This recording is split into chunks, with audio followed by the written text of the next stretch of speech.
दोस्तों, आज का जो टॉपिक है स्वामी एंड फ्रेंड्स, जिसे आर के नारायण द्वारा लिखा गया है, जो एक भारतीय लेखक थे जिनका जन्म 1906 ईस्वी में हुआ था और उनकी मृत्यु 2001 में हुई थी। ये जो नोवेल है स्वामी एंड फ्रेंड, जिसे अर्ली 1930 में लिखा गया है और इसको पब्लिश करवाया गया 1935 में। और जिस वक्त ये नोवेल लिखा जा रहा था उस वक्त पीरियड चल रहा था मॉडर्निज्म का पीरियड, और इसका सेटिंग रखा गया है फिक्शनल टाउन मालगुड़ी, जो कि साउथ इंडिया में एक काल्पनिक जगह जिसका नाम मालगुड़ी है। तो चलिए, कहानी को शुरू करने से पहले इसके हम लोग कुछ इंपॉर्टेंट कैरेक्टर्स के बारे में जान लेते हैं ताकि हमें कहानी समझने में आसानी हो। तो पहला कैरेक्टर है स्वामी। स्वामी एक छोटा सा लड़का रहता है जो ब्राह्मण फैमिली से बिलोंग करता है।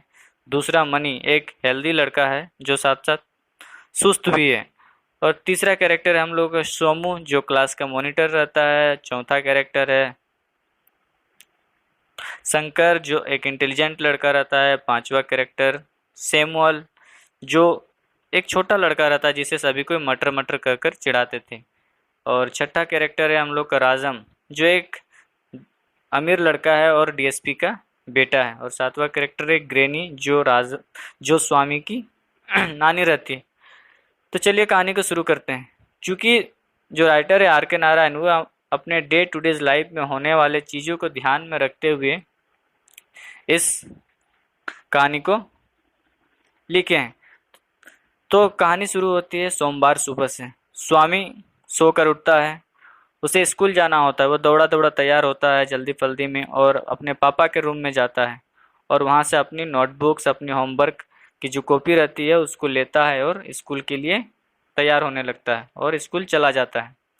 चूँकि इस बार भी एग्ज़ाम हुए, इस बार भी उसने बेहतर नंबर नहीं लाया क्योंकि वह मैथ में कमज़ोर था। बाकी विषय में तो उतना कमज़ोर नहीं था, पर मैथ में कुछ ज़्यादा ही कमज़ोर था, इसलिए मैथ में उसने अच्छे अंक प्राप्त इस बार भी नहीं किए।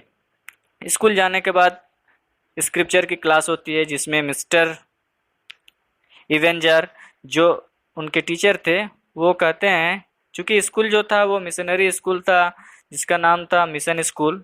तो टीचर कहते हैं कि ये जो हिंदू धर्म है इसमें जो देवी देवताओं की पूजा की जाती है ये सब नहीं करना चाहिए, भगवान भगवान कुछ होता नहीं है। यह बात सुनकर स्वामी, जो छोटा बच्चा रहता है, उसके मन में थोड़ा गुस्सा आ जाता है। वो घर आता है और अपने पापा से कहता है कि पापा, हमारे जो टीचर है वो इस तरीके की बातें कर रहे थे, हमें बता रहे थे। अगले दिन सुबह जब मनी स्कूल स्वामी स्कूल जाता है तो उसके हाथ में एक लेटर रहता है। वो लेटर उसके पापा के द्वारा भेजा गया था उसके स्कूल के प्रधान अध्यापक को। स्वामी वो लेटर ले जाकर अपने प्रधान अध्यापक को दे देता है। उस लेटर पे लिखा हुआ था कि आपके शिक्षकों के द्वारा स्कूल में बच्चों को भेदभाव के बारे में बताया जाता है, हिंदू क्रिश्चियन इस तरीके से भेदभाव किया जाता है, तो कृपया इस तरीके का काम बच्चों के दिमाग में जहर भरने की कोशिश ना करें। यही सब बातों पर लेटर में लिखा हुआ था। तो प्रिंसिपल उस टीचर को बुलाते हैं, मिस्टर इवेनेजर को, और उन्हें डांटते हैं और कहते हैं कि इस तरीके से बच्चों को नहीं गुमराह करना चाहिए। इसके बाद स्वामी जाता है और अपने 4-5 दोस्तों को बताता है कि आज मैं एक लेटर लेकर आया था मेरे पापा के द्वारा लिखा हुआ, जो मैंने प्रधान अध्यापक को दे दिया। इसके बाद वह शाम को घर वापस आता है और अपने दोस्त मनी के साथ सरयू नदी के किनारे वह चला जाता है। वहाँ जाकर वहाँ बैठता है। वहाँ पर दोनों के बीच में डिस्कस होने लगता है कि मनी कहता है कि ये जो राजम है ये बहुत घमंडी है, धनी होने के साथ साथ ये बहुत घमंडी है और डीएसपी का बेटा है, इस वजह से तो इसमें कुछ ज़्यादा ही घमंड आ गया है। मन तो करता है इसे कहीं पा जाऊं तो मार कर नदी में फेंक दूं। इस पर स्वामी कहता है कि मुझे भी बहुत ज़्यादा गुस्सा आता है, मगर मैं क्या करूं, मैं तो छोटा हूं, मैं कुछ कर भी नहीं सकता, इसलिए उसकी बातों में मैं हाँ मिला देता हूँ। उसके बाद अगले दिन दोनों स्कूल जाते हैं और वहाँ पर बातचीत होती है राजम के साथ। मनी राजम को लड़ाई के लिए ललकारता है, तो फाइट फिक्स हो जाता है कि शाम को सरयू नदी किनारे दोनों कोई मिलेंगे और वहीं पर लड़ाई होगा। जब दोनों कोई आ जाते हैं तो राजम कहता है मनी से कि क्या हम लोग इस दुश्मनी को दोस्ती में नहीं बदल सकते हैं। इस पर मनी तैयार हो जाता है और कहता है ठीक है, हम लोग दोस्त बन जाते हैं। अब स्वामी को थोड़ा गर्व महसूस हो रहा था क्योंकि लड़ाई टल चुका था और उसके 2 अच्छे दोस्त बन गए थे। स्कूल इसी तरह आना जाना चलता रहा। तो अब जो और सारे दोस्त थे, सोमू, शंकर, सैमुअल, ये सारे लोग स्वामी को पूछ पूछ कहकर चिढ़ाने लगे। शुरू में तो उसे समझ में नहीं आता था कि उसके दोस्त उसे पूछ पूछ कर कर क्यों चिढ़ा रहे हैं। जब वो उनसे पूछा तो वो बता देता है, उसके दोस्त लोग बता देते हैं कि आजकल तुम राजम की पूंछ बन गए हो। राजम जहाँ जहाँ जाता है तुम उसके पीछे पीछे जाते हो, वो जो कहता है तुम वही करते हो, और आजकल तुम बदल गए हो, तुम हमें अपने पुराने दोस्तों को भूल गए हो। इस पर स्वामी बड़ा सोच में पड़ जाता है कि इंसान कितना जल्दी बदल जाता है। अब होता क्या है कि वो अपने दोस्तों को उस वक्त कुछ नहीं बोलता, वो घर आ जाता है। उसके बाद अपनी दादी माँ को बताता है कि उसके साथ उसकी जो दोस्त है राजा, मुझसे अच्छा खासा दोस्ती हो गया, इसलिए वो सैटरडे को अब उसके घर भी जाएगा। तो सैटरडे के दिन स्वामी और मनी राजम के घर चले जाते हैं। वहाँ पर जाकर वे गेम खेलते हैं, खूब मज़े करते हैं। और नेक्स्ट सैटरडे जो होता है उस वक्त जो राजम जो है वो स्वामी के घर आता है, दादी उसे कहानी सुनाती है, अच्छे अच्छे पकवान बनाकर खिलाती है, और इस तरीके से सैटरडे का टाइम पार हो जाता है। अब मंडे को जब फिर से स्वामी स्कूल जाता है तो उसके जो दोस्त रहते हैं फिर उसे पूछ पूछ कहकर चिढ़ाने लगते हैं। इस पर स्वामी बहुत ज़्यादा गुस्सा आ जाता है और थप्पड़ मार देता है, जिस वजह से आपस में लड़ाई हो जाता है। तो मनी आकर उनके लड़ाई को छुड़वाता है, उन्हें अलग करता है। यह बात जब राजम को पता चलती है तो वह बहुत ज़्यादा नाराज हो जाता है स्वामी से। उसके कुछ दिनों के बाद राजम अपने घर पर स्वामी और मनी को फिर से बुलाता है। जब वे लोग उसके घर पहुंचते हैं तो देखते हैं कि उसके जो पुराने बाकी दोस्त थे स्वामी के, वो भी आए हुए रहते हैं वहाँ पर, और ये लोग भी पहुंच जाते हैं। उसके बाद जो राजा में वो कहता है कि हमें इस तरीके से लड़ाई झगड़ा नहीं करना चाहिए, अपनी दोस्तीदारी को ख़राब नहीं करनी चाहिए। वो कहता है अगर यदि हम लोग सभी दोस्त बन जाएंगे तो मैं सभी को एक एक गिफ्ट दूंगा, एक एक खिलौने दूंगा। इस पर सभी कोई सहमत हो जाते हैं और लड़ाई झगड़ा खत्म करके आपस में सभी कोई दोस्ती कर लेते हैं। इधर जो स्वामी है उसकी नानी ग्रैनी वो कहती है कि बहुत ही जल्द तुम हमारे घर में एक छोटा बच्चा आने वाला है, तुम्हारा भाई आने वाला है। और कुछ दिनों के बाद उसकी जो माँ होती है स्वामी की, वो एक छोटे बच्चे को जन्म देती है। उसके परंतु स्वामी जो रहता है उसको इन सब चीज़ों से कोई खासा मतलब नहीं रहता है, क्योंकि एग्ज़ाम आने वाला रहता है, एग्ज़ाम की तैयारी करनी होती है और एग्ज़ाम कुछ दिनों में स्टार्ट हो जाता है। चूँकि कुछ अच्छा खासा तैयारी नहीं होने के कारण स्वामी एग्ज़ाम हॉल में बैठता है, उसका लिखा हुआ लगभग जल्दी हो जाता है, तो वो सोचता है कि मैंने इस बार भी कोई अच्छा खासा एग्ज़ाम नहीं दिया, बाकी लोग लिखते चले आ रहे हैं, शायद ये लोग हमसे ज़्यादा लिख लेंगे। उसके बाद एग्ज़ाम ख़त्म हो जाता है, स्वामी घर की ओर आने लगता है तो उसे रास्ते में एक तांगे वाला दिखता है जिसके गोल गोल पहिया रहते हैं। वो जाके उससे पूछता है कि क्या ये पहिया मुझे दोगे, हाथ से चलाने वाला, मतलब बचपन में जो डंडा में दौड़ाते थे उसके पीछे पीछे टायर आगे और हम लोग पीछे पीछे जाते थे, उसी प्रकार का था। तो बदले में वो उससे पैसा मांग लेता है, वो उससे पैसा दे देता है लेकिन बदले में पहिया नहीं देता है। तो मनी और स्वामी दोनों मिलकर जो तांगे वाला रहता है उसके लड़के को मारने का प्लान करते हैं, परंतु ये लोग सफल नहीं हो पाते हैं। उसके बाद वक्त बीतता चला जाता है और अगस्त का महीना आ जाता है, क्योंकि उस वक्त हमारा देश आज़ाद हुआ नहीं था 1930 में, इसलिए स्वतंत्रता की लड़ाई चल रही थी। तो ये लोग भी उस चीज़ में प्रोटेस्ट में भाग लेते हैं।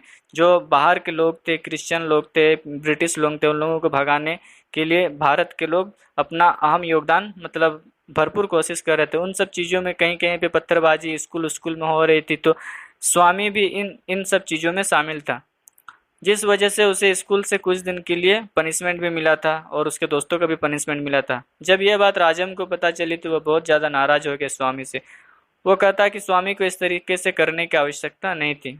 उसके बाद कुछ दिनों के बाद दोनों के बीच बात नहीं होती है। उसके बाद जब राजम स्वामी से बात करता है तो कहता है कि ठीक है चलो, मैंने तुम्हें माफ़ कर दिया। अब समय पार हो गया था तो स्वामी अब मिशनरी स्कूल को छोड़कर अब वो बोर्ड स्कूल जाने लगा था।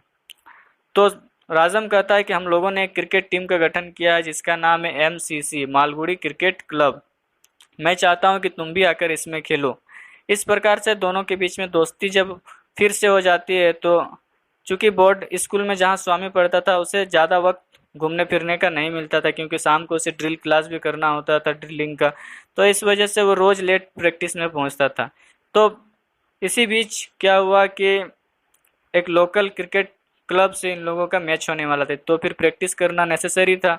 इस वजह से जो राजम था वो स्वामी के स्कूल गया और प्रिंसिपल से बात की कि स्वामी को थोड़ा स्कूल में जल्दी छुट्टी दे दिया जाए ताकि वह प्रैक्टिस कर सके खेल का।